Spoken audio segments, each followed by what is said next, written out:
Vic Fangio is just made for Philadelphia. His honesty, his personality, his coaching style leaves nothing to the imagination. And I love it. He's literally the perfect fit for a coordinator in Philadelphia, an assistant coach in Philadelphia. We're going to talk about Vic Fangio's press conference yesterday. We're going to talk about Eagles OTAs yesterday, Jihaad Campbell. We're going to talk Phillies breaking out the bats against the Blue Jays last night. And we're going to reveal 4 more names on my top 32 quarterback, the ultimate quarterback ranking list for 2025. Dak Prescott, the most controversial name on the list. Trending in the AM, we're live, taking all your thoughts and opinions in 30 seconds.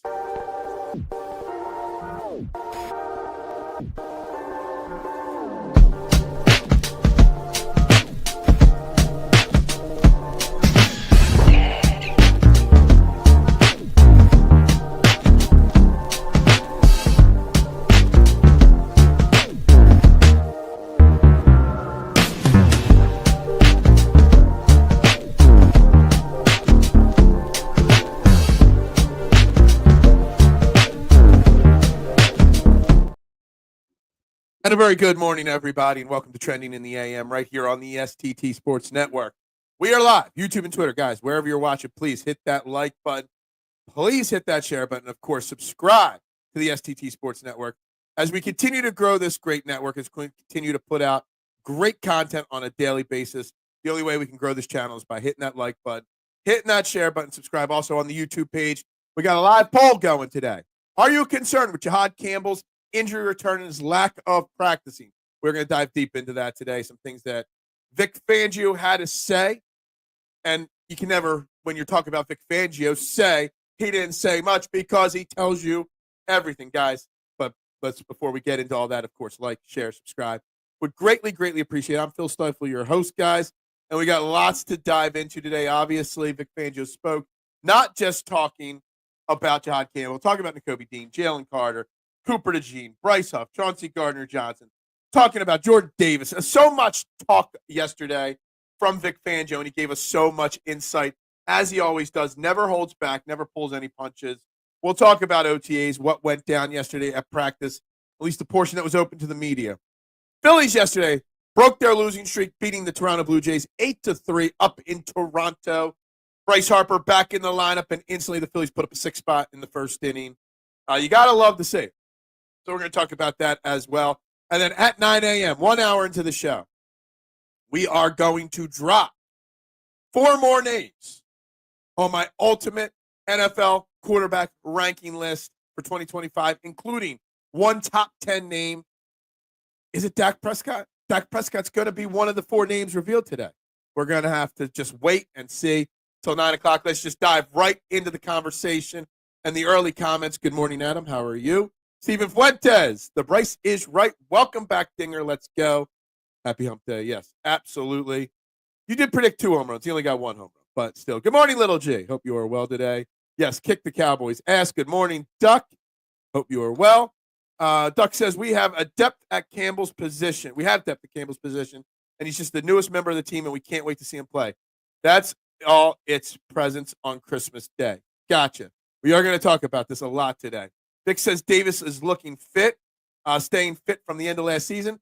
Supposedly, Jordan Davis found a Peloton and is a Peloton freak now. And that's where he is getting this new fitness regime from. So be curious to see. The question isn't Jordan Davis getting fit. The question is Jordan Davis staying in shape. That's the question. Stop hogging the rankings. Why am I hogging them? They're my rankings. I present them when I want Michigan Panthers. Vic Fangio's aura is definitely growing into possibly legendary status. I feel safe with him leading this defense. It just feels right. Peanut, great comment. I mean, the guy just pulled no punches yesterday, as is typical with him. He literally just puts it all out there for you. Always. Never holds back. Well, he did hold back on one thing.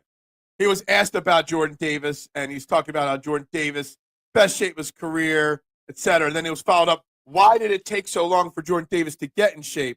And his answer was, I'm ducking that question. So he didn't want to directly throw Jordan Davis under the bus there, but yeah, he's very, very classic what Philadelphia is. When you think about Philadelphia and Philadelphia residents, you think about Philadelphians as no filter. And that is what Vic Fangio is. And you love to see it. Duck says, after watching you swing last night, I don't care about quarterback boards anymore. Oh, my God. You just want to fix my swing? Oh, man. I want to put together a trending in the AM golf outing. Who lives closely to the Delaware, Chester County area enough that wants to go golfing with me on a Saturday or Sunday morning? I would love to put that together. Good morning, Joe. How you doing? Caught a glimpse of that golf swing last night on Fairway to Heaven. Need to get everyone says I got to get moving those hips. I know. Unfortunately, it's very hard to do with back and leg issues. And on top of that, that was the 18th hole I played on that day. So excuses, yes, but very hard to rotate properly on a golf swing for me. He had some pink powdery substance in little baggies. I don't know. Well, you had to tune into Fairway to Heaven last night for that. It's June. We're expecting Schwartz to hit 500 and falling over Jordan Davis's way to get lost again. Yeah, I mean, look. Kyle Schwarber is the master of June, and yes, we are getting excited about Jordan's weight loss again. But I've been very honest and open saying, we heard this same story about Jordan Davis last year, Nooms. He came in great shape last year, Jordan Davis, and it just didn't stick. It just didn't stay. Now, I don't know if that's just a physical condition, he can't do it, or if he doesn't have the motivation, if he's just someone like me that just likes the snacks late at night and can't keep the weight off. I can lose weight, no problem. It's keeping it off. Jordan Davis is going into his 4th year. Jordan Davis needs to mature as a player and do what's best for the team and his career, staying in shape. Davis is like the kid you need time to deal with bad habits, not exercising and eating right. I think he's finally getting over bad habits. It takes time to deal with comfortable things and stress. I think that's very fair.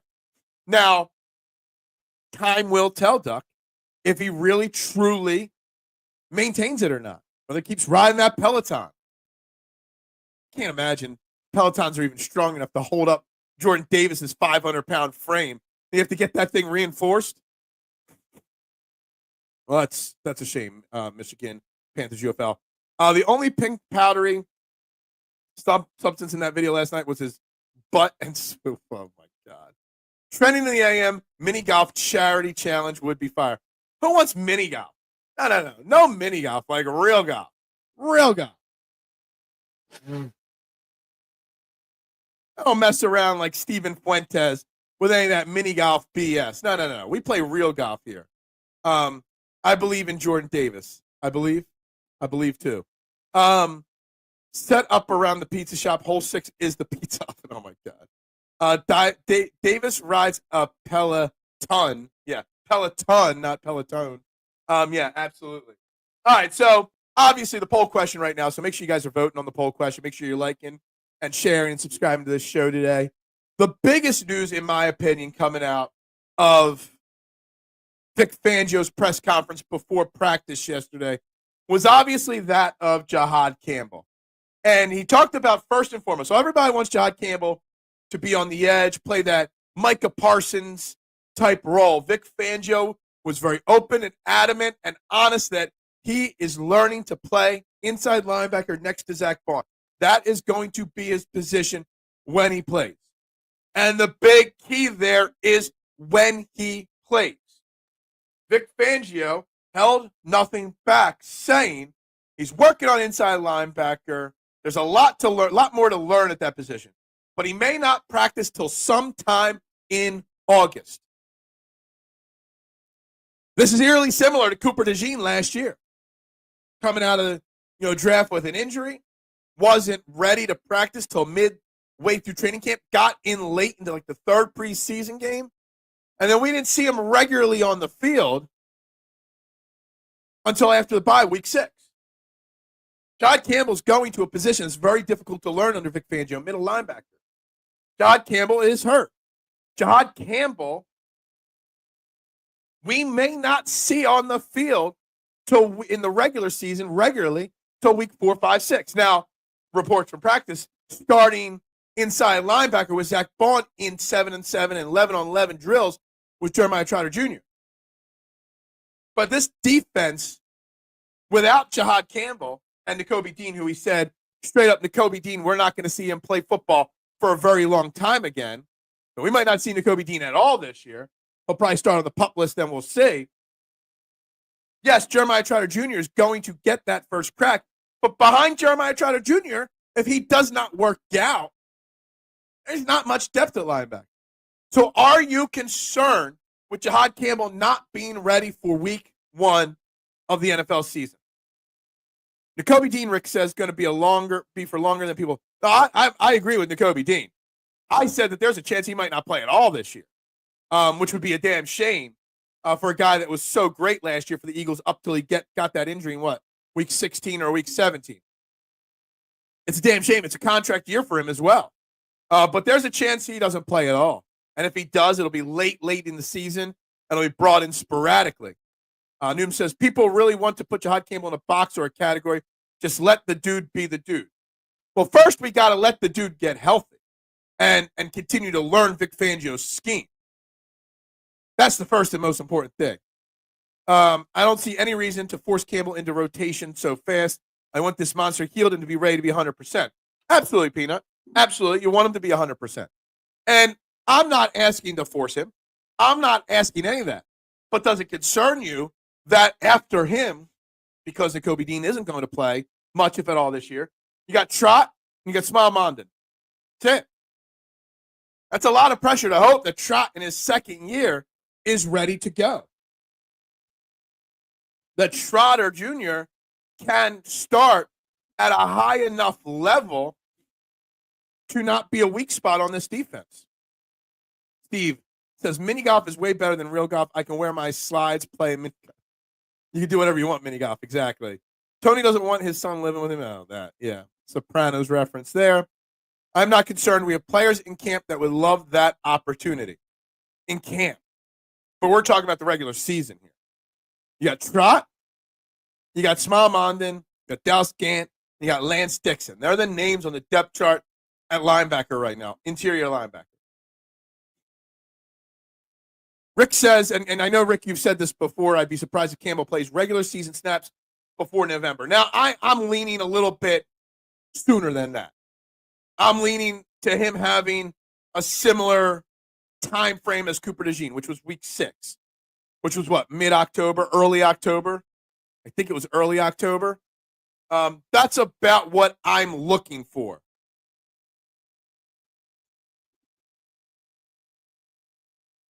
And I think it's a bigger issue than you all realize.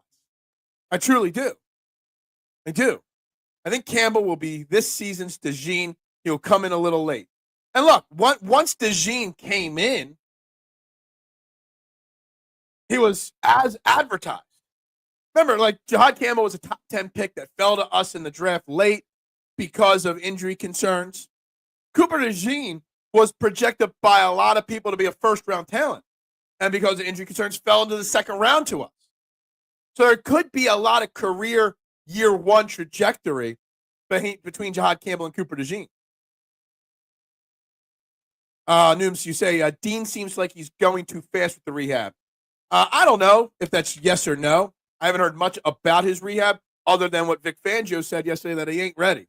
And he ain't going to be playing. What did he say exactly? Won't be around for a while. When you say a while, that's scary. K1, what's up? I'm concerned you seem capped at 500. That's people got to hit that subscribe button. People need to subscribe for that number to go up. So people need to go out and find more subscribers.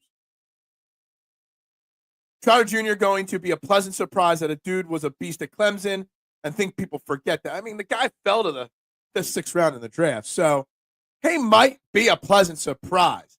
I don't know if he's a beast mode type candidate in the NFL yet. I don't think there's any NFL tape on him that proves that could be an accurate statement. It's a potential statement, but there's no evidence that that's going to happen. We got to wait and see. But see, the thing is, I hope you're right, Rick. I hope that's a possibility. But if it's not, what's your next option? if he can't go, if he's not good enough for the NFL, if he's too undersized for the NFL to be an every down linebacker, you might be kind of screwed.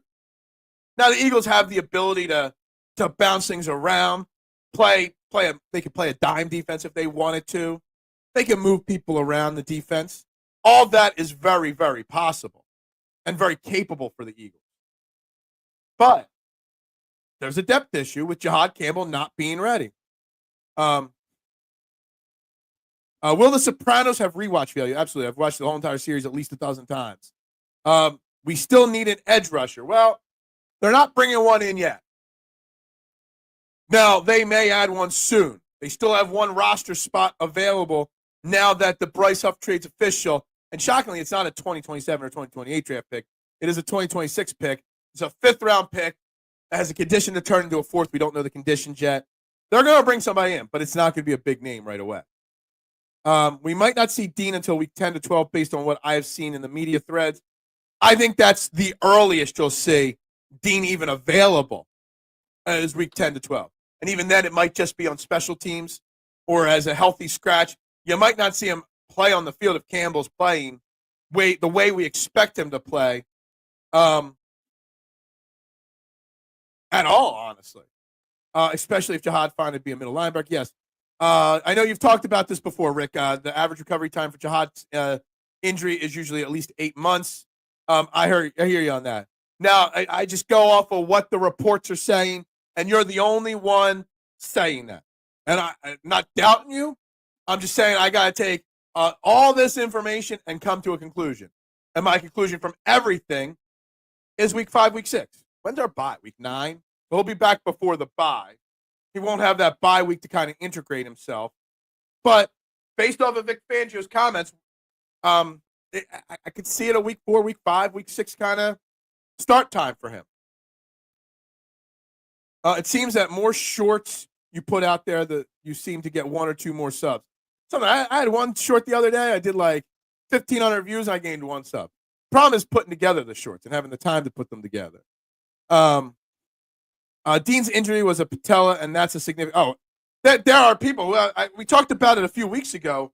The dude from San Francisco, I forget his name, that tore his patella in 2023, earlier in the season than Dean did, and he still hasn't gotten back onto the field. It's a career-threatening injury what Nakobe Dean had. Just Nakobe Dean even shooting up for any football team ever again will be special because that's how serious his injury is. Better season, Trotter Jr. or Shedeur Sanders. That's the weirdest comparison. Who's going to have the better season? Trotter Jr., our backup middle linebacker, or one of the 4 potential starters in Cleveland at quarterback? I'll go Trot Jr. I don't know. Sanders is going to have a surprisingly okay season as the starter there in Cleveland. But, yeah. Phil seems self-conscious about his shorts. What? I get very uncomfortable sometimes. I'm a fidgety guy, K1. I've always got to be playing with something. I've got my hand on my mouse here. I'm a fidgety guy. You always see me playing with my pen. I got to have my hands on something always. Trot Jr. now going into year 3. Had 2 years to adjust to the NFL game. He's coming out shot out of a cannon this year. He's going into year 3. I thought this was his second year. I thought Trot Jr. was drafted last year. Not because I don't trust you. No, yeah, this is his second year. He was drafted in 2024, round 5, pick 155. So this is his second year, Trot Jr. My concerns on Campbell are exactly the same as my concerns on Dean coming out. Shoulders are very tricky and scared enough other GMs away. Yeah, when you have a shoulder issue and your main job is tackling and hitting somebody, that is a concern, Nooms. Absolutely. Can that creep back up again? It's a concern. 100% a concern, Nooms. That's why we're going to have depth there for a long time. Trayvon Walker, yes, I know there's a lot of rumors about Trayvon Walker being available in the trade. I believe they picked up his 5th-year option. I don't know if spending big is the way to go for the Eagles on any addition to this defense. Good morning, Bruce Harper. Hope you are well today. I wasn't feeling emotionally great all weekend. Ended up marathoning Ted Lasso and feel so much better. is a feel-good series. I've never watched it. I'm glad it made you feel better, though. My DMs are always open for everybody if you ever need somebody to talk to. Phil, did you see that Mick Abel is back on the team? Yes, he will be pitching today. Mick Abel, good for him. Super glad about that. Good for the kid. What a turnaround Mick Abel's career, Bruce, because we wrote that prospect off. He had completely fallen off the face of the planet for the Phillies. Once a highly touted prospect, wasn't even a top 10 prospect anymore, and had a major recovery this year. His minor league stats this year, real quick, in 6-2 in 10 games, a 2.21 ERA, 57 innings, 67 strikeouts. Opponents only hitting 209 against him in the minors. Great to see him back up. TMJ, who's that? Phil, could have done a short on course. It's not as easy as it sounds. Why not just put Dean on IR for the year? Is that possible? Wouldn't that help with the cap? I don't know if that helps the cap, but he's a free agent at the end of the year. And they may end up putting him, Nakobe Dean, on IR at some point. But because he needs to get back on the field to prove himself for his next contract, I think they hold off on full season IRing him as long as possible to kind of be a good deed kind of thing. Let's let him try to get on the field to help him in his next contract, whether it's with us or somebody else. Rick says, best bet is not to put much expectancy on Campbell and Dean this season, and then whatever we get out of them this season is bonus. But don't expect a lot initially. I was expecting a little initially from Campbell. And after hearing Vic Fangio speak yesterday, not expecting much early. I am still expecting a lot out of Jihaad Campbell the second half of the season. I am. If he gets healthy, I expect a lot. Jihaad Campbell is a top 10 talent that we got at the end of the first round. I have high expectations for him.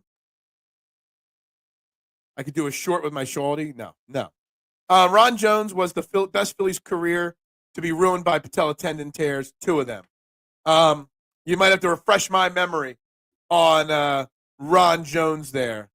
That one is a little lost. Ty Robinson might be mid. Ty Robinson might be great.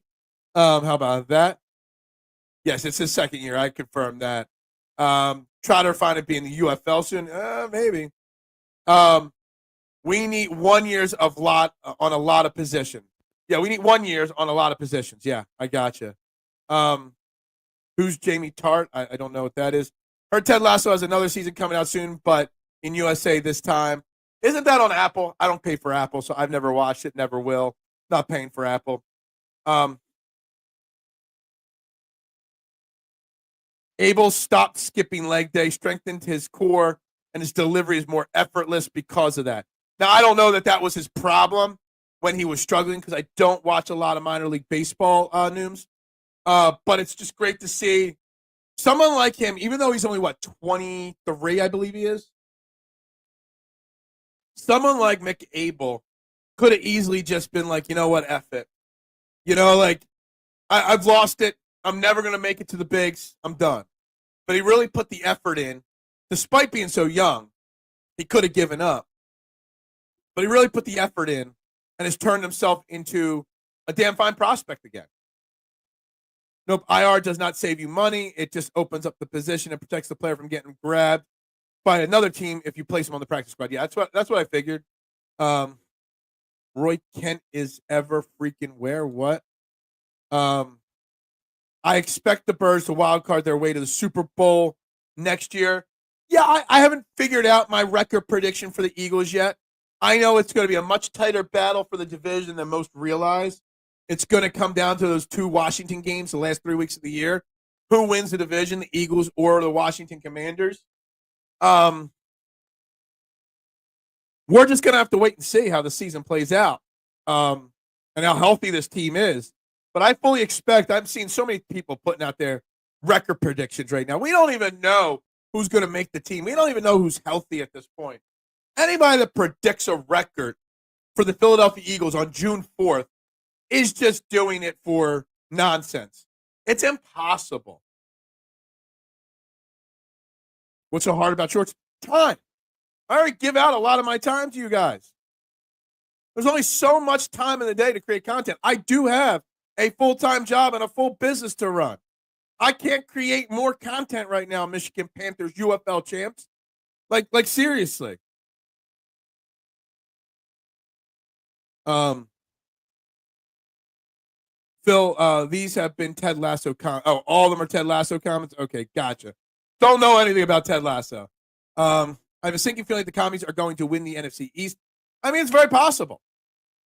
The Washington Commanders are built to win this year. 100% built to win this year. It's going to be a very tough battle. I don't think they take the step back that as many other people think they're going to. Load up the chat with more obscure. Why? Just to confuse and slow down the show? Why would you want to do that? This is why the show can't grow. Because the Philluminati, the Core 12, change the topic so damn frequently that someone might come in for the first time and have no idea what's going on in the chat. All the good shows are on Apple. Yeah, there are a few I want to see on Apple. Just because there hasn't been a repeat division winner in 20 years. Yeah, look, it's a weird thing that there has not been an NFC East repeat division winner in a long, long time. It's one of those weird random things. I still can't comprehend why or how that's not happened. Because there have been some dominant teams in the division over the years. But it doesn't happen. And Washington is built for now. I know they brought in a lot of aging veterans, older people, but they have a young stud quarterback. I think they take a step forward. And it's going to be I have a feeling week 18 will be for the division and home field in the playoffs. I really, truly do. 1923 is pretty good. Okay. I don't have Apple either. Yeah, look. Dude, at what point you just stop paying for streaming services? There are so many damn streaming services out there. Everyone's like, cut the cord and cut the cable cord and go to streaming. Well, streaming's just as damn expensive if you get everything. Crazy how people forget how hard it is to come out of high school as a pitcher. So many prospects don't blossom until the age 23, 24. I couldn't even have told you that. I guess he did come out of high school because he's been in our minors for a while, Nunes. Yeah, you're not even fully developed as a baseball player, athlete, prospect at 18 years old when you're out of high school. So, yeah, you definitely got to be a little bit patient sometimes with some of these guys. Not everybody can be Bryce Harper. I mean, I know he wasn't a pitcher, and be in the bigs by 20. You can't, and not everybody could be. Wasn't Steven Strasburg really young when he came up too? Phil team ranking will help align. What? But anyway, let's stick to the Eagles here. Let's get back on that and the Phillies here. Obviously, it was great to see the Phillies come out and win last night. Let's get back on target. What linebackers and safeties out there can we get on a decent 1 year that is solid? Pretty much nobody. I mean, Justin Simmons is your safety that you can bring in. And I still don't think they will, at least not till August. I don't see the Eagles adding any significant player that's not an undrafted free agent until August. They're going to wait and see Campbell's recovery. They're going to wait and see if Sidney Brown, Andrew Makuba, and according to Vic Fangio, don't forget about Tristan McCullum. Seems like Vic Fangio likes Tristan McCullum. They're going to wait and see what the rest of OTAs, the 10th is the mandatory OTA. They're going to wait and see what the first 2 weeks of training camp brings about. And then they're going to consider adding safety, adding linebacker, adding edge, maybe a starting cornerback if Keely Ringo can't go. Something very interesting out of training camp yesterday. Well, not out of training camp, out of Vic Fangio's conversation. He wants Cooper Dejean on the field every single play, and rightfully so. So when they go to their base formation, Cooper Dejean can play outside like he did in OTAs. He mentioned Cooper Dejean in base formation as a safety as well. And that was just a shocker Never thought that they would even consider moving Coop to safety, but it seems like they might. Basically, who's our next Bond? If there's got to be a guy on the Eagles defense that can have a massive breakout season out of nowhere, because basically that's what it was with Zach Bond, breakout out of nowhere. Oh, man. I don't know. I want to say one of the free, maybe Ojulari, maybe Joshua Uche, maybe Thomas Booker. We're all hyping up Moro Ojomo. Thomas Booker was a guy that kind of stepped up here and there in limited spots last year. Maybe he's a guy that breaks out this year. Pay for one service for a month, then binge then cancel. Again, that's taking more money out of my pocket. Steven says cutting the cord is great because you can add and cancel your subscription whenever you want. Watch the show. It's a lot of work. Tristan McCullum is a solid bench, low-end starter that's been under the radar. He's a better cover guy than Blankenship. I was just kind of shocked when they were talking about the safety position, about Drew Makuba and about Sidney Brown. And he made sure to tell people, don't forget about Tristan McCullum.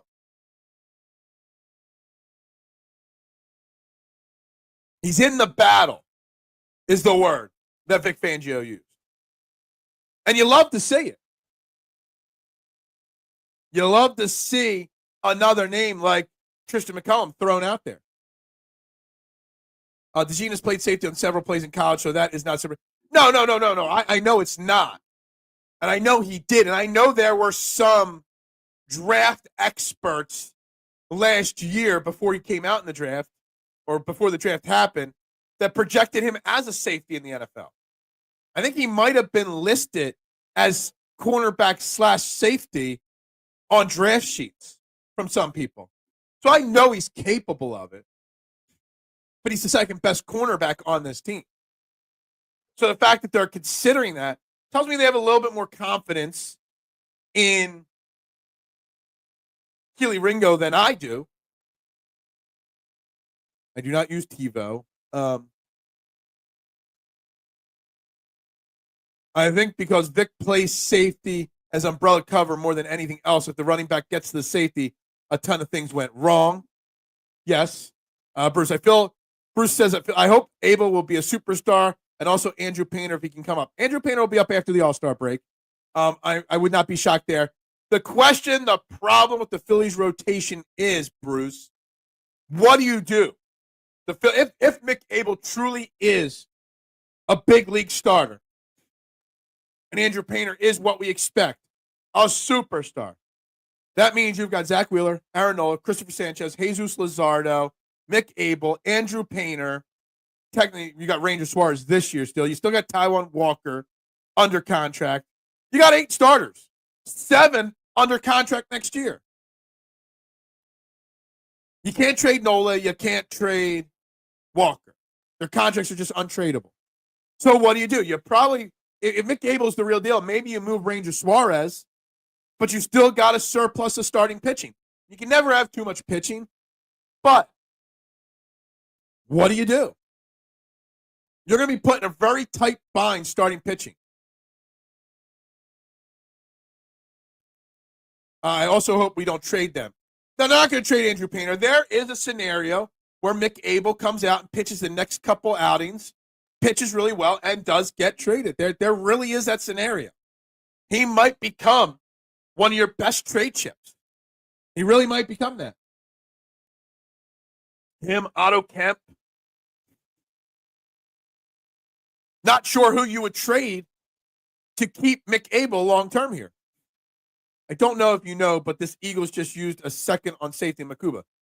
Yes, I know. And he was a third. Yes, I know. So what's the point of that? Ricky Botalka said Nola refused a AAA rehab start. He just wants to fly right into the Phillies rotation. I did not see that, Barb. And good morning to you, Barb. That's crazy. 100% crazy that Aaron Nola is going to miss 4 weeks or whatever it's going to be. He's already been out of the rotation for, 2 weeks now, and he's not quite ready yet. There's no scenario where you don't force him to go throw 1 or 2 games in AAA.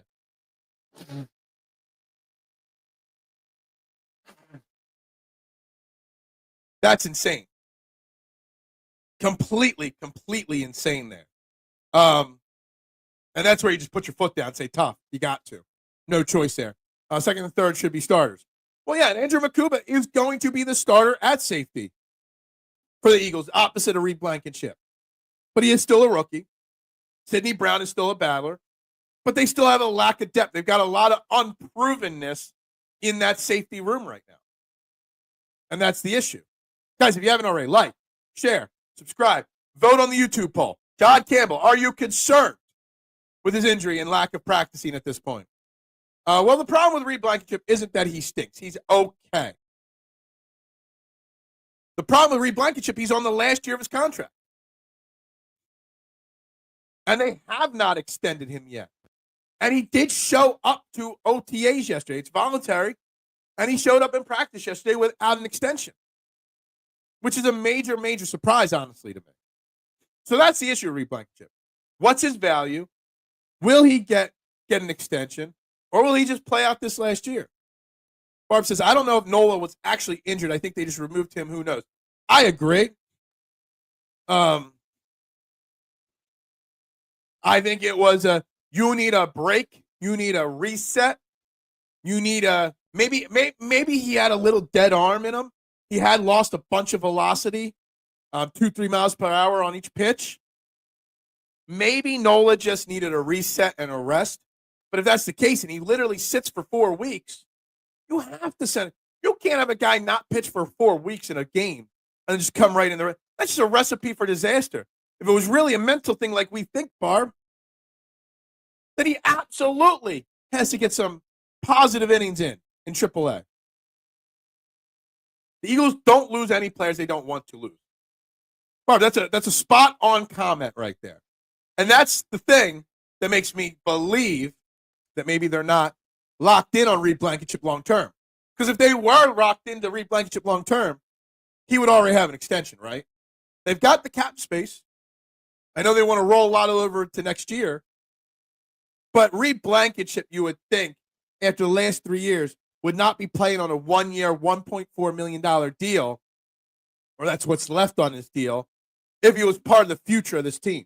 They've got Sidney Brown, Drew Makuba, 2 guys they've invested draft picks in. They obviously like Tristan McCollum a lot. I'm still not 100% sold. Now they're even throwing Cooper Dejean's name at safety. So is Reed Blankenship entering his last year? Is Reed Blankenship going to be the guy that we're talking about next offseason? How to replace him like Josh Sweat and Milton Williams and Darius Slay? I feel the Commanders will not even win 10 games this year, as many of their wins were lucky last year. I also feel their quarterback is so skinny he could get hurt. Well, there's a lot to digest there. So every team has lucky wins every year. The Eagles had lucky wins and lucky losses last year. The loss of the Falcons was a lucky loss. You know, Saquon dropped the wide open pass. Was it this year or last year, we lost a game to Washington because Devontae Smith dropped the wide open pass. Luck is a part of the game. Mistakes happen like that. Okay? Washington's quarterback is skinny and small, but he is not going to have the fallback, in my opinion, that C.J. Stroud did. I think he's a stud.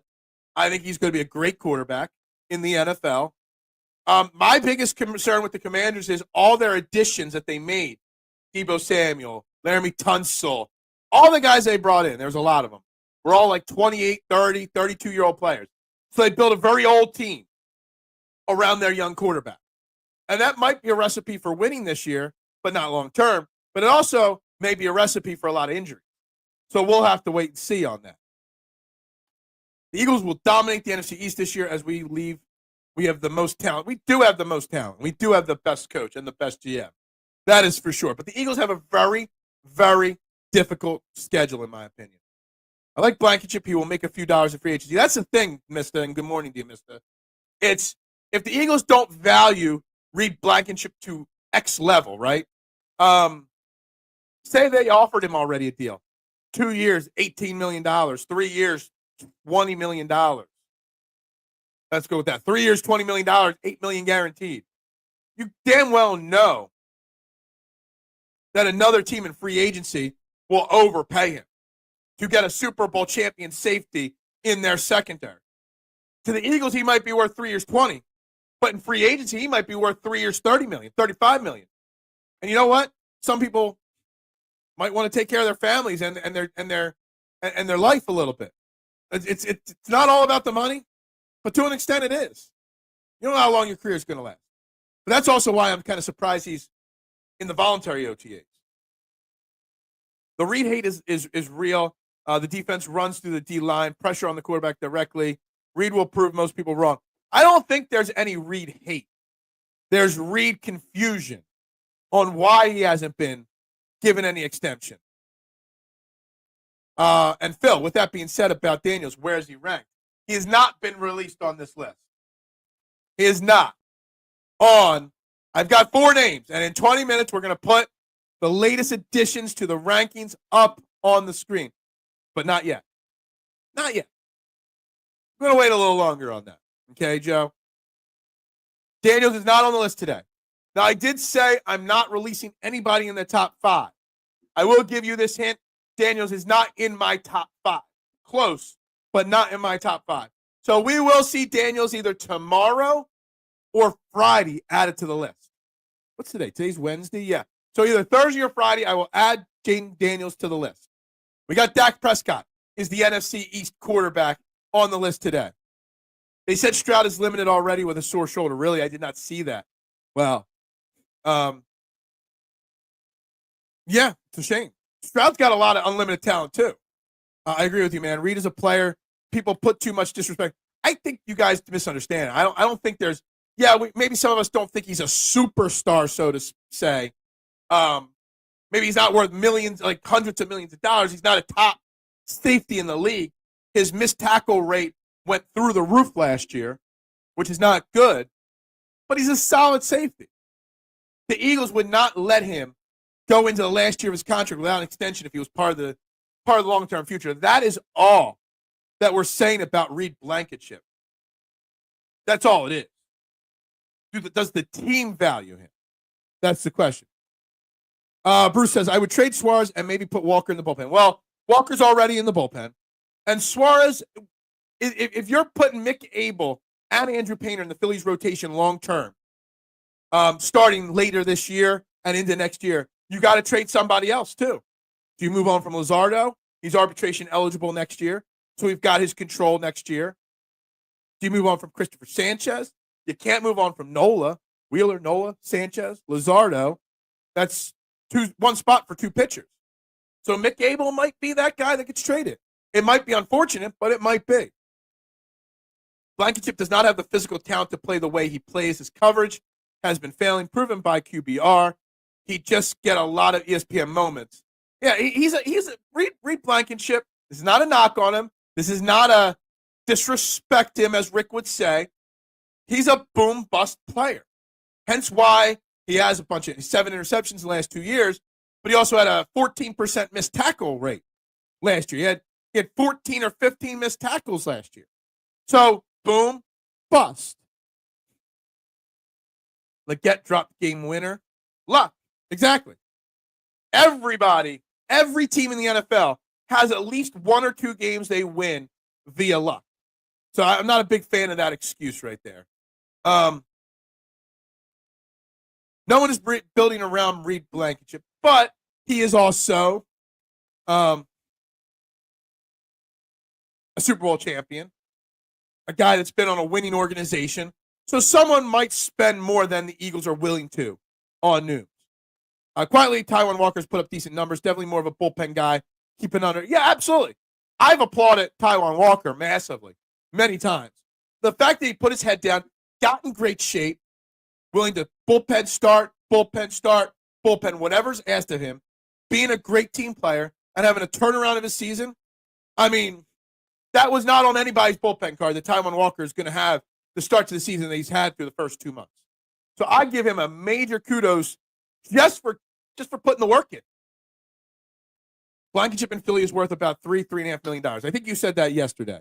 He will 1,000% be able to get more than that on the open market. The Eagles can't give him $20 million, $30 million over a couple years.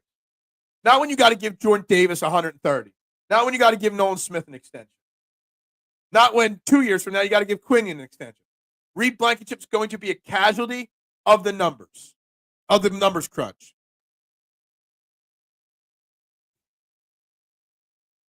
What was Chauncey? So you're really asking? Okay, hold on. Let me look that up real quick. I can look up Chauncey Gardner-Johnson's stats really easily. I just have to type it in because I keep Pro Reference up on a screen here. I just have to switch from the player I had up to Reed Blankenship. That's his basic stats, advanced defense stats. So actually, last year, Reed Blankenship had his lowest missed tackle rate percentage since his rookie year in 2019, a 9.2% missed tackle percentage. In Detroit the year before, it was 10.5. His first run in Philly, it was 14.1. In 2020 and 2021, he had a 14.3 and a 16.4 missed tackle percentage. But he got better at it last year. So Chauncey Gardner-Johnson's the same thing. Chauncey Gardner-Johnson is a boom, bust type player. That's why he's got, 6 interceptions last year, but missed. Well, he only missed 6 tackles, so 9.2%. Hurts is in the top 5, so we won't get that. Reed gets by on his smart, says Delco Green. That's a different description of it, maybe, yeah. He's just not smart enough because he misses a lot of tackles. Boom, bust. He's replaceable dime a dozen pro. Yeah, but you also got to take into account his role in the locker room. Reed Blankenship is a leader, or at least becoming a leader. Been there for 3 years, well-liked. Obviously got the close connection with Cooper Dejean, the exciting whites. And I'm not keeping a guy because of a podcast. I'm not saying that. But his reputation also in that locker room is important too. Pay him jack squat. Well, you're not the one that's paying him. GJ has the physical talents to play that way. And it's interesting. So, obviously, Vic Fangio was asked about Chauncey being traded away this offseason. And he understood the cap reasons for getting rid of GJ, and he was fine with it. Now, if you listen to Vic Fangio, he says everything honestly, but also he has different tones in his voice. And he said, I was fine with it. It almost sounded like he was glad Chauncey was let go. That maybe he wasn't a Chauncey supporter. Like when Bryce Huff he was asked about Bryce Huff. He actually said something nice. He's like, honestly, before he had his wrist injury, he was finally figuring it out and he was getting better. He's going to do great in San Francisco. When asked about Chauncey Gardner-Johnson, he's like, I understood it. I was fine with it. And that was it. Very interesting. You learn so much.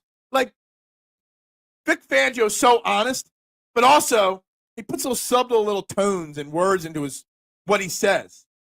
That tells you even more. Very interesting. Okay, so you get CJ numbers from Reed, but at a super low pay rate, and he's a leader-type player. Look, again, I'm not saying I want Reed Blankenship gone. I think he's going to get caught up in a numbers game. Plain and simple. Again, don't forget, we got over $40 million in dead cap space next year being used. Mainly because of Bryce Huff. Some because of Slay, Brandon Graham, and who was the other one? I forget now. James Bradbury. So there's a lot of dead cap money next year. You got to pay Jalen Carter.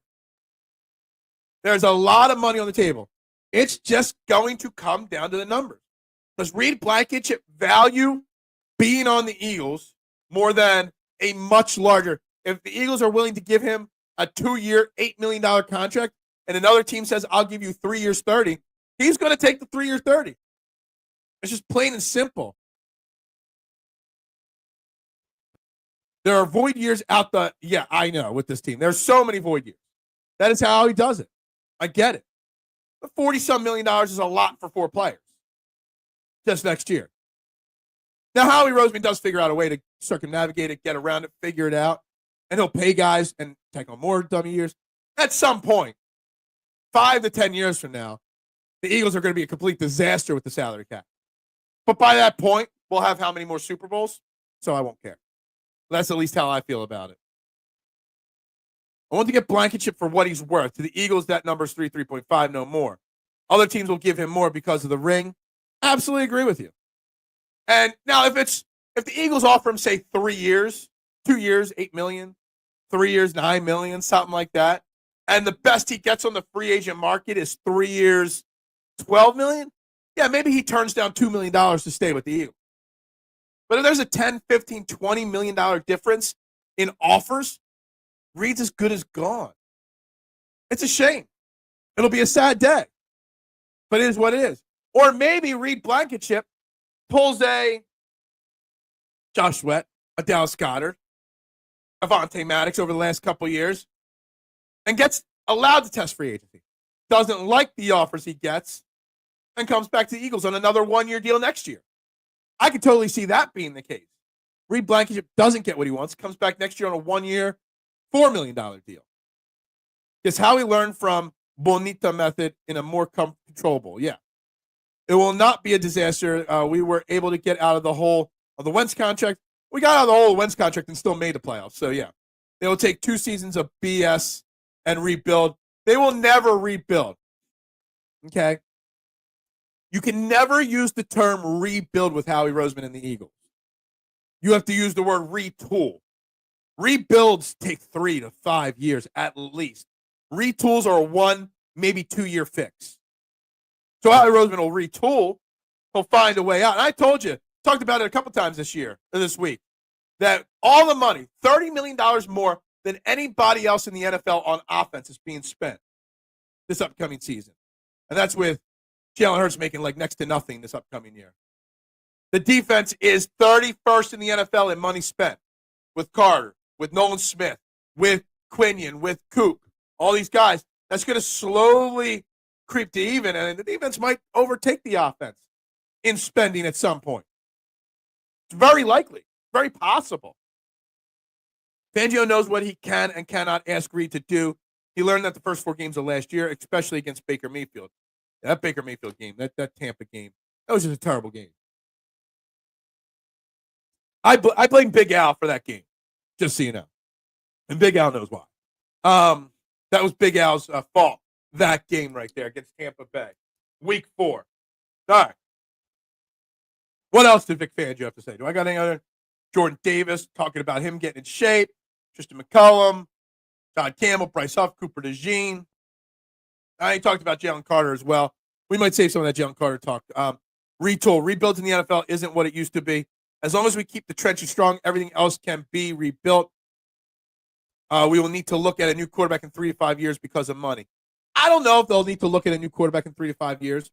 As long as Jalen Hurts stays relatively healthy, I think they will ride out Jalen Hurts for the next 5 to 7 years, I'll say. 6 to 8 years, at least. Maybe longer.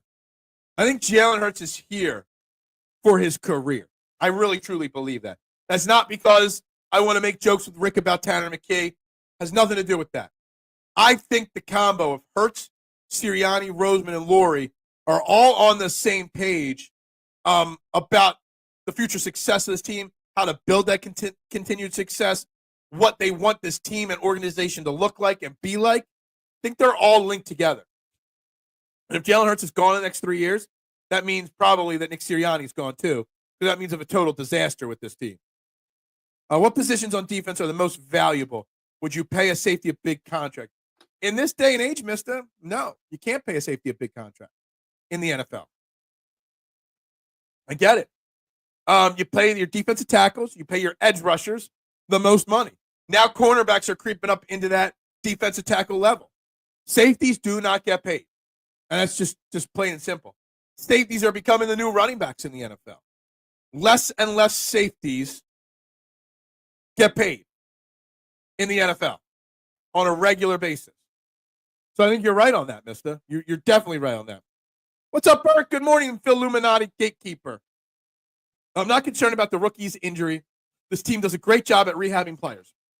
So that's back to the original comment, original question of the day. Are you concerned with Jihaad Campbell's injury return? There's a poll on our YouTube page. No says 57%, 43% yes. Now, if Nakobe Dean wasn't hurt, I'd be a little less concerned. But if Nakobe Dean didn't get hurt, maybe we don't draft Jihaad Campbell in that situation. That's all debatable. We've got quite a few players rehabbing injuries right now. You've got Jihaad Campbell, Nakobe Dean. You got Cam Jurgens and Landon Dickerson rehabbing injuries. you got Devontae Smith rehabbing an injury. There are a lot of players on this team that are giving the young guys on this team an opportunity because of injuries. Speaking of a young player on this team, the guys that did not show up to practice yesterday. Devontae Smith, who he never shows up to voluntaries, Elijah Cook, E.J. Jenkins, and Johnny Wilson. You would think with Devontae Smith not practicing because of an injury, you would think Johnny Wilson would be out there every one of these practices getting as many reps as you could. But Johnny Wilson, he just stinks, and he's not. Rebuilds are way less frequent. Only thing that requires a rebuild is a flawed culture from top to bottom, and that is true. That is true. To find big contract, I'm saying they're the new running backs. Running backs are going up. Linebackers are middle. Safeties are going down. Did you just join the chat, Big Al? Because I called you out a few minutes ago. Good morning, Graham Puba of the Phil Lumina. Yeah, exactly. I wouldn't panic if they chose red-shirted for the whole season. I don't know. You could red shirt Jihaad Campbell. I think he's much too valuable to do that, for sure. Wilson is practicing with Smitty in Florida. Okay, so that at least he's out there practicing. But you'd think he'd be wanting to be getting the reps with the team, not with Smitty. Just saying. What did I do? You know what you did. NFL coaches have tried to push pass, but one thing that hasn't changed is that one-dimensional almost always loses. Yeah, absolutely. Absolutely.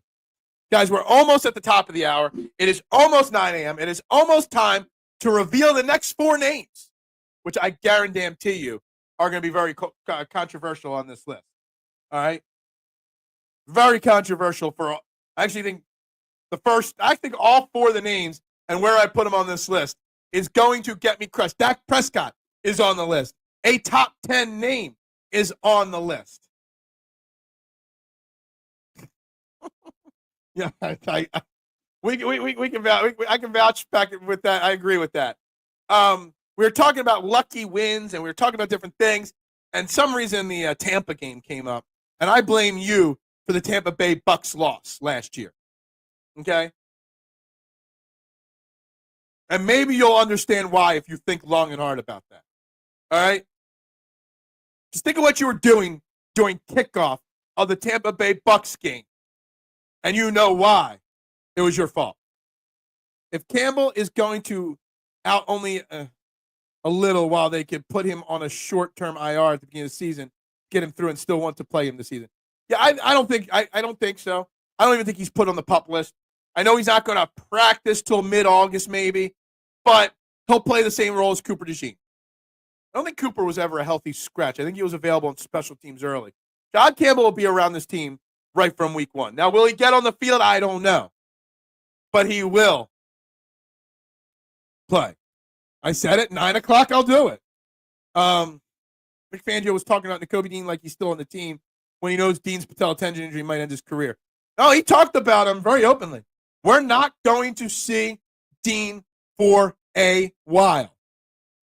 Hey, man, Dean is not going to go on long-term IR. Dean is going to go on short-term IR. Fully expect that. He'll be on short-term IR for, 6 to 8 weeks, and then they might transfer him to long-term IR. They're going to give him a chance to prove he can get on the field because he's another free agent after the season. They're going to do right by him. But my expectation is he won't play a single snap this year. Sucks to be you. Have we taken a moment to express our outrage for Ron Killings? Yeah, I know. It's kind of comical, some of the names that are getting cut right now, and others that aren't. WWE's a mess from what I've heard right now. I drink a lot too, so a lot of them doesn't register. You called me right as the opening kickoff was happening for the Tampa Bay Bucs game to tell me that a certain channel was shuttering its doors. The start of the STT Sports Network happened at that moment, but also the end of something else happened at that moment. Just that's what that is. I definitely expect more OCs to try to run heavy sets to try and keep Dejean off the field. Fangio knows it. That's why he's trying to make him multi-positional. So he's talking about in base sets, he wants to have Dejean on the field, whether it's at safety or outside cornerback. But then he did remind everybody, in 21 games through the Super Bowl last year, they only played base defense 105 times in 21 games, average of 5 snaps per game. So really, whatever that is not that big of a deal because it doesn't happen that frequently. Yeah, now you know what you're doing. Now you know what you're doing. It's all good. No regrets, right? Well, maybe. Guys, it's top of the hour. It's trending the AM on the STT Sports Network. Guys, like, share, subscribe. If you haven't already done all those things, please do. Obviously, we got our Jihaad Campbell poll going. We have not gained any new subscribers. We've only had 13 likes on this video, which is crazy because there have been 20 people watching multiple times on this show today. So like, share, subscribe. Some regrets, yeah. Always, right? So we don't let them control us. All right. I got to take the banner off the screen. So we got to go like that. I'm going to put my logo up there just so let's go with an old school logo. Let's go with the original Trending in the AM logo. And let's put up the updated list of the top 25 or top 32 ultimate quarterbacks ranking in the NFL here. There you go. Dude, rankings are up, okay? Are you happy? Dejean was already a multi-positional player outside of nickel safety. Yes, exactly. We're going to take the comments there off the screen so you can all see everything. Now, we've added 4 names to the list this year. We're going to start at the bottom. I added number 25 ahead of J.J. McCarthy, behind Drake May, Atlanta Falcons quarterback Michael Penix Jr. This is more of a gut feel. He didn't show much last year. I don't know if he's going to be good or not. For some reason, I got this gut feeling that Michael Penix is going to be a pretty solid quarterback in the NFL. Next, added to the list, number 21, Justin Fields, quarterback of the New York Jets. I don't know why, again. I kind of feel like there's something there with Breece Hall and Garrett Wilson, a new regime there. He's going to get the season to figure it out in New York. My man Vic Fangio, who I've done a lot of shows with, I follow him on social media, and he's a Jets beat reporter now, formerly with Philadelphia Sports Network. Posting a lot of positive comments about Justin Fields. All right. Number 16 on the list is Mr. Cowboy himself, Dak Prescott, not even making the top 15, barely making the first column. Dak Prescott is the highest paid quarterback in the NFL, and he's the most average quarterback in the NFL. He's a gunslinger that should be a game manager.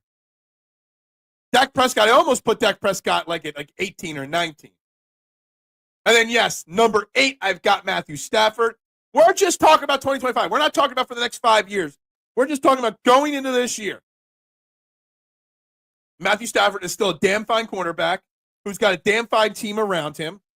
I think Matthew Stafford is still pretty solid. Now, I did say before I put these rankings up here that the 4 new names, Stafford, Prescott, Fields, and Penix, would probably piss everybody off, all of them. Because I know these are 4 names that I've got ranked much differently than other people. But this is where I've got the list. Matthew Stafford at 8, a little high. And I get that. I'm a much higher on Matthew Stafford than most people are. I see how talented he is. I think he's a borderline Hall of Famer, Matthew Stafford. I got him just ahead of Jordan Love. Now, I can see people wanting to flip-flop that or put Matthew Stafford 10 or 11. Because Kyler Murray's a damn good quarterback. Well, he's a damn improving quarterback. He's not damn good yet. He's got a stacked team with Marvin Harrison, Trey McBride, the Terminator, in a weak division. Multi-positional at a pro level. True. Fields is a little high. I think Fields will have a solid season. All right, I'm back. Well, I'm glad you're back. Rick. Swap Dak with Murray. There's no way I could put Dak Prescott that high. I think we know what Dak Prescott is at this point, and he's very, very average.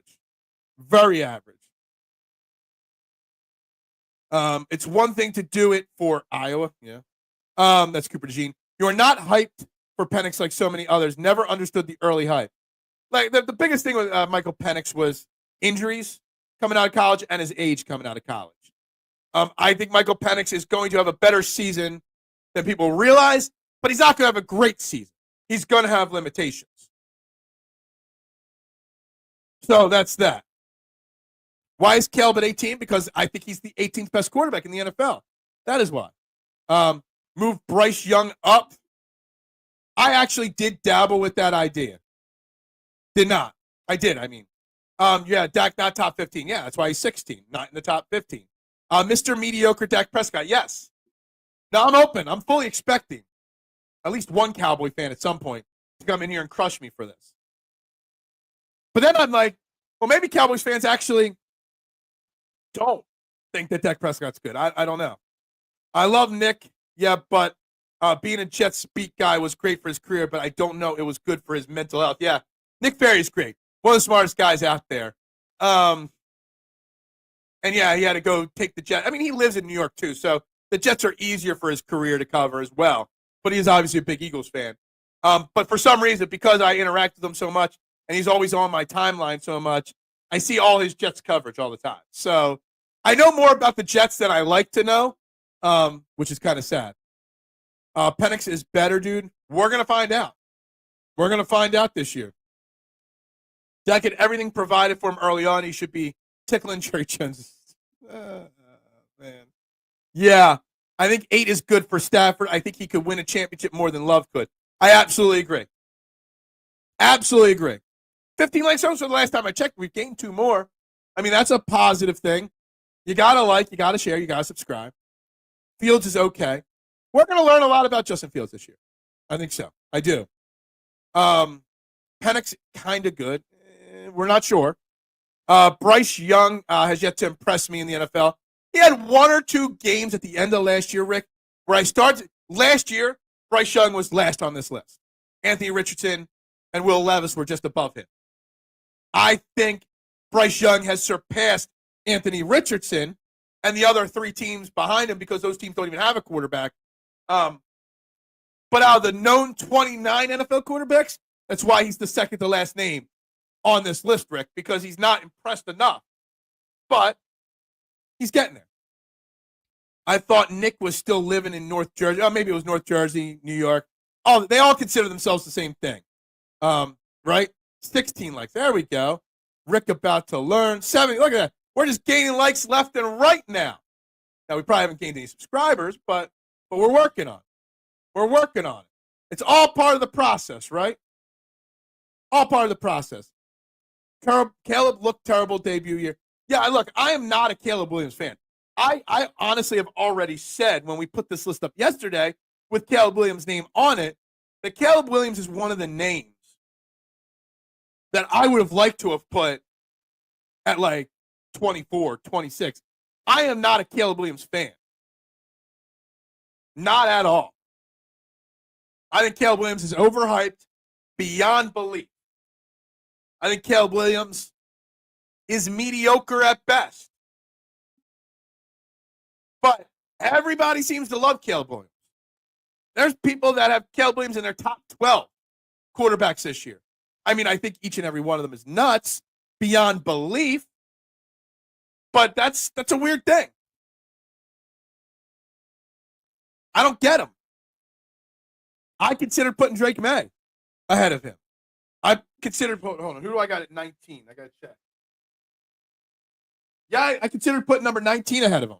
I considered putting Bo Nix ahead of him. I did. But see, here's the thing. After, who do I got at number 10? After quarterback 10, which maybe I'll put quarterback 10 on the list tomorrow. After quarterback 10 in the NFL, okay, outside of the top 10, there's some really bad quarterback play. Like the difference between Kyler Murray, Brock Purdy, Dak Prescott, Caleb Williams, there's not much of a difference. There really isn't. The quarterback depth in the NFL outside the top 10 guys in the NFL is really bad. It's really bleak. Basically, 11 through 20 are completely interchangeable, and 21 through 32 are interchangeable. That's just how bad quarterback play is right now. I'd be very happy. Mitchie Poo, get me to 39 by Monday, and you can come on the show on Monday. Rankings are fire. Well, thank you. Learn. Who knows what they were talking about? It could click over for Caleb like it did for Bryce. It might. Caleb Williams is Jay Cutler Jr. to me. All hype. Big personality. Does he have a hot girl like Cutler did? How do you rank an unproven commodity so high? I never understood that. Which one's the unproven commodity so high that I've got? Or which one's the unproven commodity that I got too high that you think? But yeah. JJ could be good. Yeah, absolutely JJ could be good. I would swap Murray and Purdy. And I know a lot of people are saying that. I've been very down over the last 2 years on Kyler Murray. I just think the team is going to make him have a very, very good season. And the weak division. Aaron Rodgers, Rogan, I don't care. I will never listen to anywhere that Aaron Rodgers speaks. He's a dope, and I can't stand him. Murray doesn't have a winner's mentality. That is very possibly the case. Same thing with Dak Prescott. Same thing with Caleb Williams. We're going to learn about Kyler Murray in that this year. We're going to learn about Justin Fields, whether he can have the winner's mentality.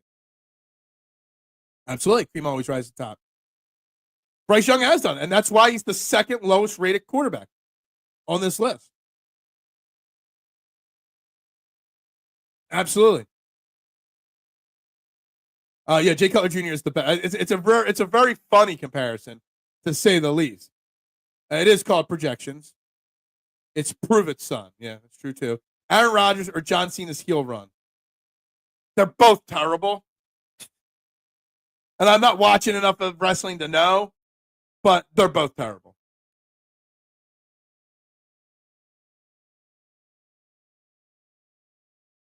He dropped it though, so it wasn't. Only not recreationally. Always somebody arguing with Rick. I love it. Rick, what is it? What is it about you that you always get somebody to start a fight with you every day or start an argument? I think it's so comical. It's not like you say anything so overly offensive. Outside of Tanner McKee is the next Tom Brady. Outside of that, you never say anything so controversial, but yet everybody gets so upset with you so easily, and it's so funny. People don't realize how good of a dude you are.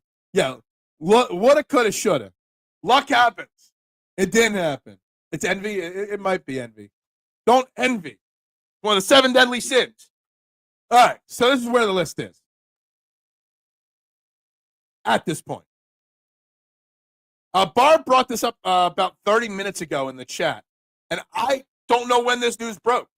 I missed this. Maybe it came out after the game last night when I was already asleep. I didn't see this. And in fact, I forgot to write it down. There's something seriously wrong with that, if that's true. And if that's the case, I don't know what you do with him. You can't let him go out there and start without any rehab. If he misses 4 weeks because of confidence issues, you can't do that. Like, is Aaron Nola a bigger a-hole than we realize or something like that? Because that's what an a-hole does. Going to having a rehab start in AAA is best for the team because it's best for your season and your career. Skipping it or refusing it is a big no-no. Big no-no. Is Michigan Panthers the same clown that has John? Yeah, exactly. And he changes the name whenever he feels like it. Anyway, Anyway, I don't know what you do with Aaron Nola. You can't trade him. When Harbor didn't come back from injury, he didn't do a rehab start. Well, he only missed 4 games. He was never on the injured list. This is just a short little stint, but I vaguely remember it in years past. There's difference between a hitter getting a rehab start and a pitcher, okay? He can get plenty of work in the cage and in batting practices and stuff like that. Plays first base. It's different. A pitcher that struggled mentally on the mound and from dead arm this year, or the ankle injury, that sits for 4 weeks and doesn't face live hitters, throwing him out there, is just asking for that mental issue to continue. All right, gained 1 more like. Still stuck at 530 subscribers, which is no bueno. Yeah. You'd get lumped up in that, were you? Nola should be getting a rehab start, called a tune-up. Honestly, if he misses a full 4 weeks like I expect, you get 2, right? 2 rehab starts. Look at this question.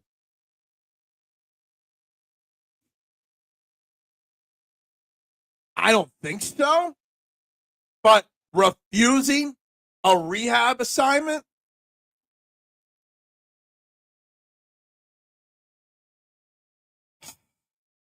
Maybe he wasn't hurt, and he was mad that they put him on the injured list to rest, to clear his head, and that's why.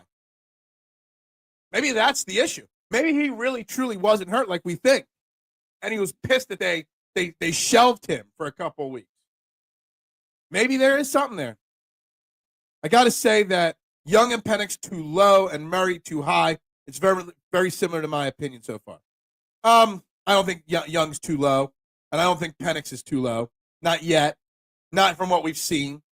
And I get Murray. I can understand that. But whether you flip Murray and Purdy or Purdy and Prescott or any of those guys around, they're all the same.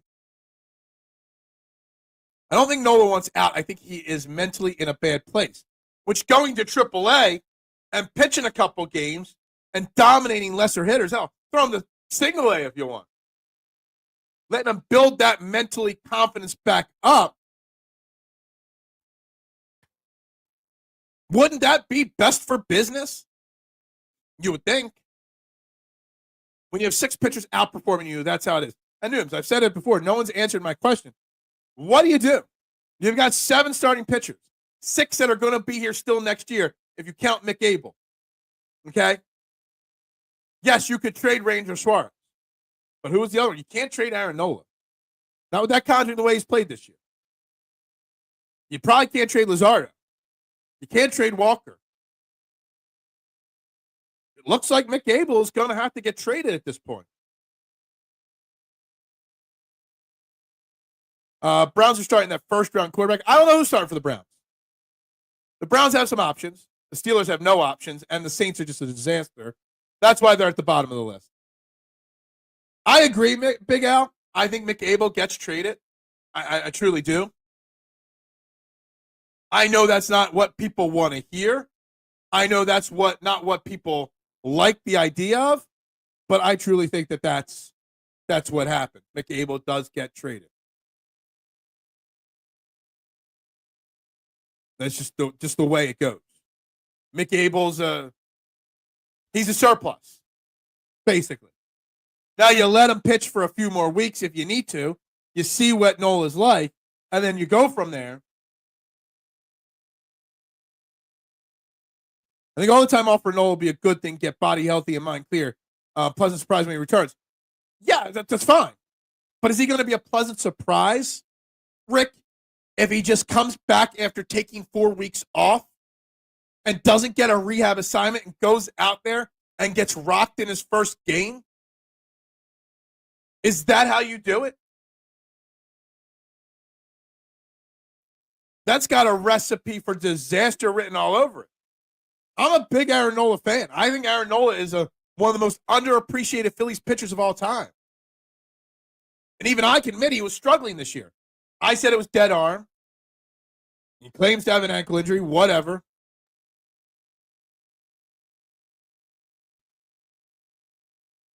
But I can't believe that he's refusing a rehab assignment. Don't find out. Yeah, exactly. Whatever. Yeah. Don't remind me. So finally, we've been trading prospects for almost 20 years now, and none of them have worked out until Logan O'Hoppe. God, I was looking at his stats on Sunday Nooms. Man, swapping out Logan O'Hoppe for JT Realmuto and getting rid of Brandon Marsh. Take out JT and Marsh and put O'Hoppe in this lineup. God damn. There'd be a much different perception on this Phillies lineup.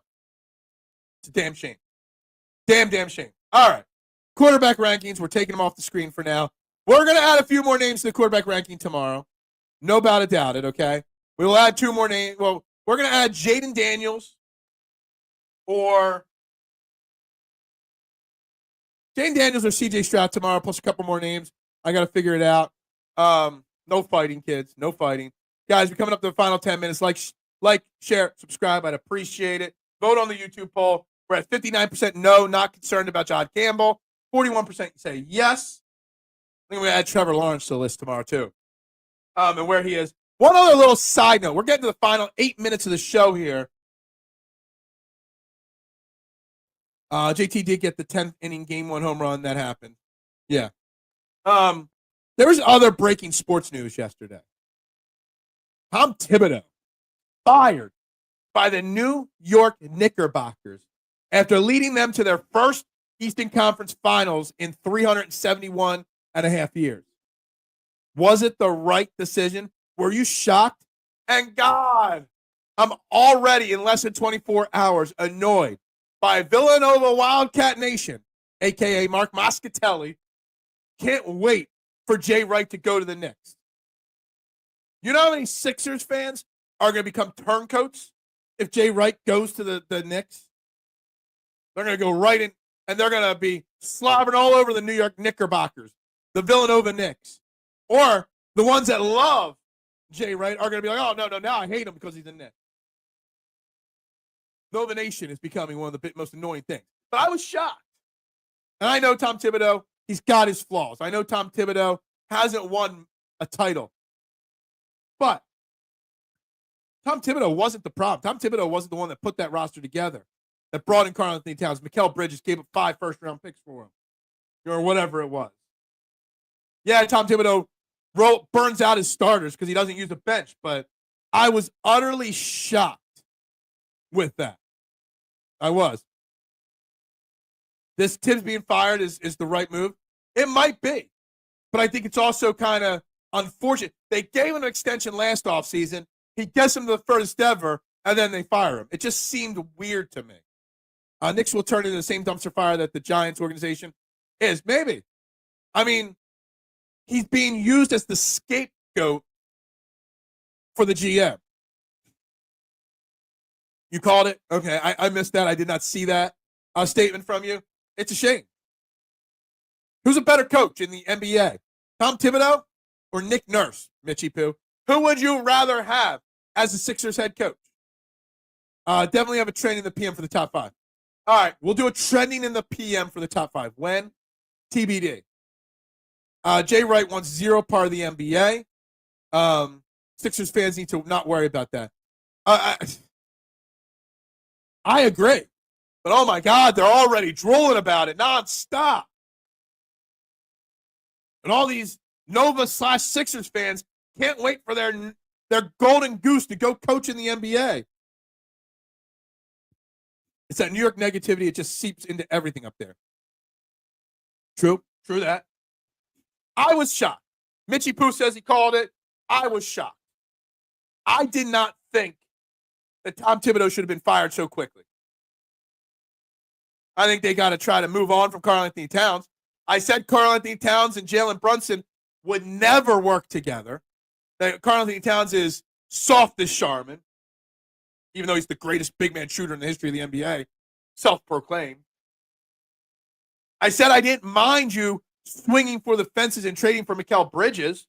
You just had to deal with the consequences if it didn't work out. And the consequences of it not working out was now they have to fire their coach on it. It's interesting. Money talks. If Wright gets a big offer, money does talk. That's true. That Tibbs pulled the same garbage, not playing campaign and Landry Shamet, and completely over-relying on Josh Hart and Cat. Yeah, I mean, that's his big flaw. But that's been his big flaw for the last decade or two in the NBA. He runs a 7-man rotation. 8-man in the regular season, 7-man in the playoffs. That's just what he does. And he burns his players out, and I get that. It's a flaw.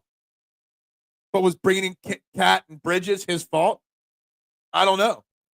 It is what it is. Like, I don't really care. I think the bigger issue with him being fired to me is how much I want to throw up in my mouth every time a Sixers fan brings up Jay Wright and how excited they are for him to coach in the NBA with the Knicks. That's the only issue I've got with this whole thing. I already asked the question. No, I asked that question like 2 minutes ago. No one's answered my question, but you want me to answer it. I'm not sure. With the current point or roster, I don't think we can have Tom Thibodeau because Joel Embiid can't handle 40 minutes a game. Paul George can't handle 40 minutes a game. If you take them off the team and get younger, if we had a younger roster, I would take Thibodeau over Nick Nurse 100%. Because you get a lot of McCain, Maxey, Ace Bailey, whoever they draft. He would play the young guys, but he would play the best guys, not his favorites. Rick Pitino will be there way before Jay Rich. That's another gag me one right there. I personally would not take Tibbs over Nick. Not with our current roster. That's the problem. And I think this is it also. He hasn't adjusted to the modern day NBA. Nick Nurse did the same BS with Buddy. Yeah, I'd rather neither of them. I don't want Nick Nurse or Tom Thibodeau. But I think it's a question. I think it's a conversation to be had. With the Sixers roster currently constructed, it'd be almost impossible to have Tibbs. Like, he wouldn't know what to do with Joel Embiid and Paul George and how limited they are on the court, minute-wise, game-wise. Was there many scheduled losses with the Knicks? Were there many DMPs because they needed rest from the stars? Probably not. Was there any can't play back-to-backs under Tibbs? Probably not. So just throwing that out there. Just wanted to bring that up here to close the show. But again, mainly because the Nova Knicks or the Nova Knicks or the New York Wildcats, whatever you want to call them, just drive me nuts. Like, drive me completely and totally nuts. How excited they all are for that situation. I can't stand it. You get up to 18 likes today. Not too bad. Still stuck at 530 subscribers. You think Nick Nurse is still here at the start of the season? Yeah, they're not firing him now. If they haven't fired him yet, they're not firing him now.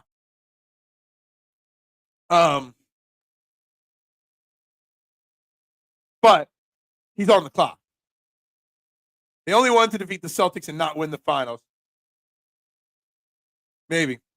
The Mitchell Robinson injury killed the Knicks, but that's par for the course with Mitchell Robinson. Yeah, I mean, he's had several big injuries in his career too, for sure. It is what it is. I mean, I love to see the Knicks in shambles. I mean, we can't blast them too much because at least they got to a conference finals. We haven't been to a conference finals since 2001, right? Yes, this is what he'll start the year. But if they're healthy and they start out bad, Nick Nurse will be gone. If they're not healthy and they start out bad, who knows what will happen? Nobody knows. And I don't expect. You know, it's been 8 weeks since Joel Embiid had his surgery. It's been 8 weeks already. We haven't gotten any update on him. Of course not. Why would we from a non-transparent organization like the Eagles or the Sixers? Whatever. Anyway, we're going to wrap this up. Tomorrow, we'll talk more about the Eagles OTAs. We'll talk more about what the Eagles are doing. We'll talk Phillies. We will reveal several more names on my list. I think we're going to dive more into Cooper Dejean tomorrow and what he's doing. The offensive line a little bit. tomorrow. Hey, thank you very much, Rick. Muchas gracias. I appreciate you every day. I appreciate everybody coming in every day. Lavi and Tibbs both getting axed. They are literally Lavi and Tibbs. I would put Lavi, Tibbs. I would put Tortorella. A lot of similar guys past their primes that haven't pivoted in their respective sports modernization. Thank you very much, Adam. Muchas gracias. But anyway, guys, I got to call the show. Make sure you're checking out Philly Press Box Radio tonight, right here, 7 p.m. Great guests lined up. Make sure you check out the replay of Fairway to Heaven last night, where the hosts and the commenters, Duck, Rashad, Jason, Steven, criticized my golf swing. Oh, well. Everybody have a great Wednesday. It's going to start warming up in the Delaware Valley. I think it's going to hit like 85 today. That's scary.